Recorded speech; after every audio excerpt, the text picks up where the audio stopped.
Hey guys, I'm at the NSRA Street Rod Nationals in Louisville, Kentucky, and I want to show you guys some of the cool stuff that I stumbled across on day one of my trip. So we're going to go through the swap meet, we're going to go through some of the car show areas, and then we're going to check out the Cackle Fest, which is one of my favorite additions to this event.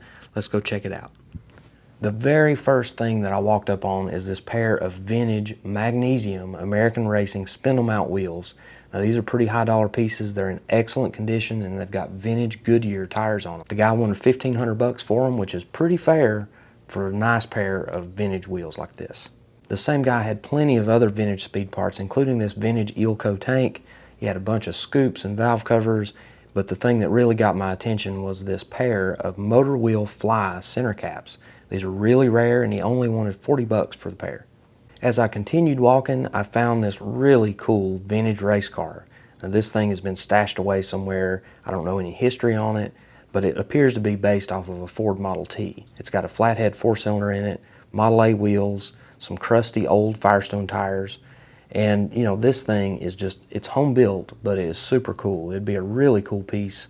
It'd be a great conversation piece for, you know, anybody's collection. But you can see right there, $2,800. That is a deal on a vintage race car. You know, probably couldn't ever track down the history on it, but it is just a cool piece. Included in the sale of this car are these 2 wooden crates full of extra parts. This is just as cool to me as the car itself. And then when you look inside, I mean, there's only room for one person. There's a little homemade steering wheel. This thing is crude, but it's super cool. There's modern stuff for sale too in the swap meet, including this 6-liter LS engine, $2,600, pretty good deal. A couple of modern superchargers, and then a Pontiac G8 GT. On the next aisle over, I spotted what I think might be a 51 Henry J grill. I'm not totally sure about that, but not something you see every day. In that guy's same booth, he had a crusty old engine hanging in the back, and this thing is a Chevrolet W engine. That means that it's either a 348 or a 409. And judging by the dipstick being on the driver's side, that means it's a 348. Still very cool, very crusty, 4-barrel carburetor, and it's complete. Another magnesium piece is this vintage IndyCar wheel, which has a modern Goodyear racing slick on it. I always love scoping out old wheels, and these vintage Raider wheels definitely got my attention. And check out this row of vintage aluminum intake manifolds, and then all of these tunnel rams. We got single 4, 2 4s, all sorts of different brands, really cool stuff. And then a super big collection of vintage aluminum slotted mag wheels, Chevy Rally wheels, Krager wheels, all sorts of variety. And this is my buddy Philip Davidson from Kentucky. He comes down every year for our swap meet and always buys up a bunch of stuff, and then he cleans it up and takes it out and resells it at other swap meets. I'm always a fan of these vendors that have just a variety of stuff, bell housings, intakes, valve covers, just all sorts of cool vintage stuff. And then take a look at this early Chrysler Hemi engine. Definitely got a high price on it, $6,500 for a project engine, but this is a really cool piece. You could put this in anything and make it cooler. Last but not least is this 68 Corvette, which it was involved in a fire, so there's not a whole lot left of it, but it was still kind of cool to look at. You can see the back section of the car is in decent shape, but up here in the front, it is rough. Pretty much all the fiberglass is gone. The aluminum valve covers are melted. The tire is just gone. There's not a whole lot left here to work with, but it's still pretty wild to look at. After making my way inside the expo center, I found the Builder's Showcase, which has dozens of really awesome high-end hot rods, street rods, customs, classics, all sorts of stuff.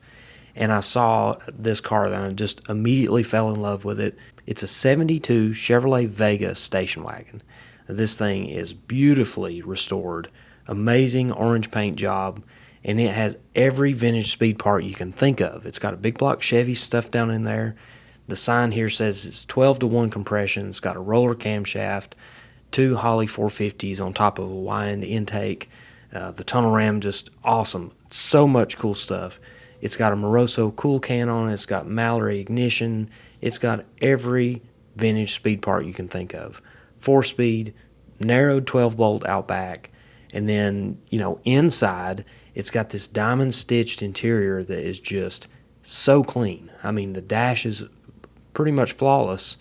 The vintage Hurst shifter, the vintage gauges, you know, there's just not much you can complain about on this car. It's rolling on a set of Krager SS wheels, Front runners up front, of course, little skinnies, with ProTrack 560 15s. Then on the back, they look like maybe 15x7s, could be 8s. And they've got ProTrack 235 60 15s.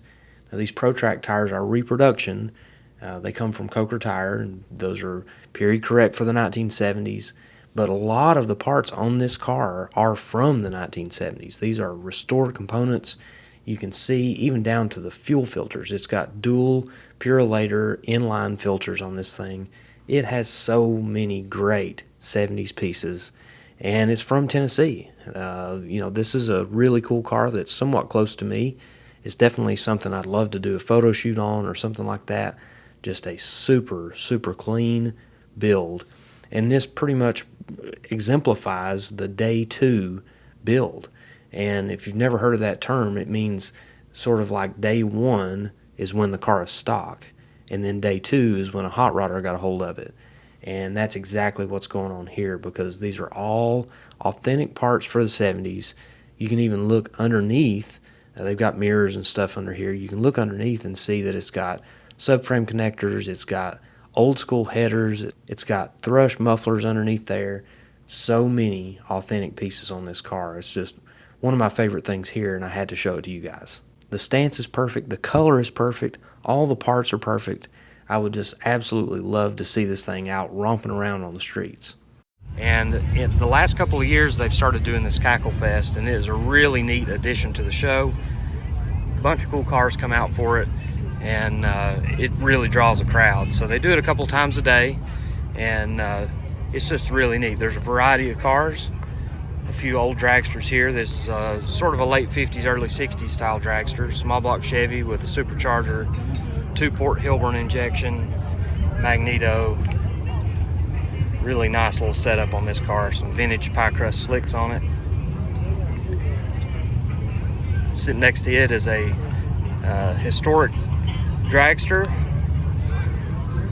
This car raced in this general area back in the 50s up into the early 60s. A lot of what you see here is original.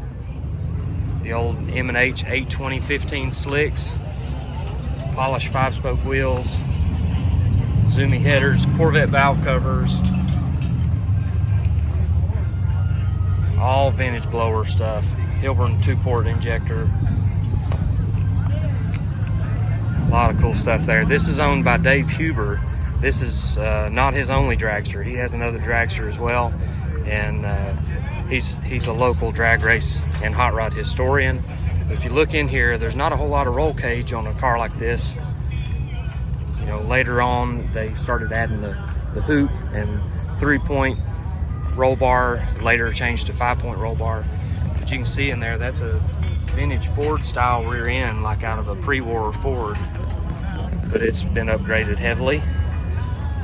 A lot of good vintage speed parts on this thing. You'll notice that it's got a hand pump on there. It does have a Hinderly mechanical pump, but that appears to be an original part on this car, an Eelco hand pump for the fuel system. And this car is a very significant car in funny car history, the Doug Thorley Corvair. This car was absolutely killing it in 1967. Revolutionary car. It's got a Logie style chassis, fiberglass one-piece body, big block Chevrolet power. A lot of people were running Hemis at that time, but this one's big block Chevy, and got a special invitation to the 1967 NHRA Nationals in Indy, and came there and just basically mopped the floor. They won it all. Now, this one is Randy Walls. This is more of a modern build. It's got a vintage body on it, but the chassis itself is more modern. Very cool piece, big block Chevy power. This car is a very functional car, where some of these others they're functional because they'll crank up and run, but they are not suited for abuse on the drag strip. Now, this one is absolutely beautiful. This is a front engine dragster with what appears to be about a 130 or 140 inch wheelbase. This is sort of a mid 60s build, 392 based Hemi engine, beautifully polished everything. I mean, this is a super high-end build, You'll see it's part of the Nitro Syndicate team. Cool engine turned, gold leaf lettering. It's got everything you'd ever want in a vintage front engine dragster. These wheels are just absolutely insane. Those are, I believe those are American Rebel wheels that have a special coating on them, or a special plating, sorry. But these things, they crank them up a couple of times a day. Several of them are running on nitromethane. Some of them are alcohol. I think one of them's gas, actually. But good variety of cars. Here's one that is an all original body, original wheels, engine, everything about it is original to the 1980s. This is Don Perdome's Skull Bandit. You see it's got the dual mags, giant blower and injector hat. This was a top of the line car in the late 80s and the early 90s. It's a Pontiac Firebird, or I guess maybe it would be a Trans Am. But all of the paint, the lettering, everything about this car is original, and it's still very much functional. Makes a bunch of noise. So let's get into the Cackle Fest. I think you guys are going to enjoy it.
Stay tuned for more coverage from the NSRA Street Rod Nationals in Louisville, Kentucky.